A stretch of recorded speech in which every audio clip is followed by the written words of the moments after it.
মাথাটাকে নিচু করে জীবনের সব গুনার ফিরিস্তিগুলো একটা একটা করে স্বীকার করে আল্লাহরে বলেন, আল্লাহ আমি পাপী, আল্লাহ আমার চেয়ে বড় পাপী এই দুনিয়াতে কেউ নাই, আকাশের নিচে জমিনের উপরে আমার চেয়ে বড় পাপী কেউ নাই। একটা একটা করে আমরা স্বীকার করি আমি পাপী, সব পাপের স্বীকৃতি দিলাম।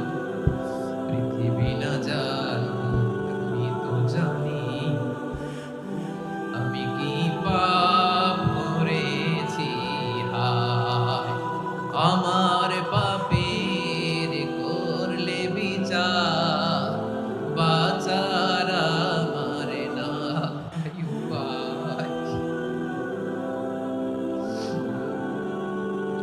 দয়াময় তুমি মাফ করো আমায়,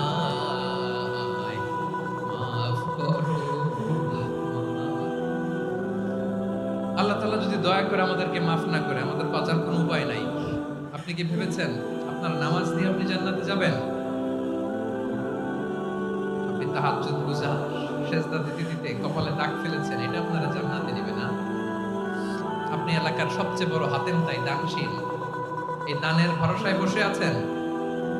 কুশ্চিন কালা আমাদের নামাজ, আমাদের রোজা, আমাদের ইবাদত, এগুলোকে মিজানের পাল্লায় উঠালে কোনো ওজনই হবে না।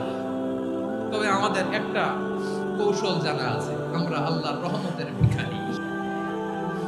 আমরা সেদিন আগেই গুনার স্বীকৃতি দিয়ে দেব।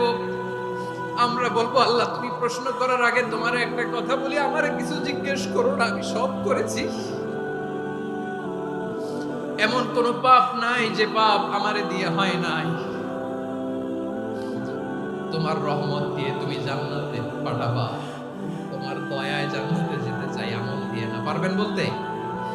কিয়ামতের দিন আমরা বলবো, আল্লাহ আমার আমল দিয়ে জান্নাত চাই না, আমি তোমার দয়া দিয়ে জান্নাত চাই।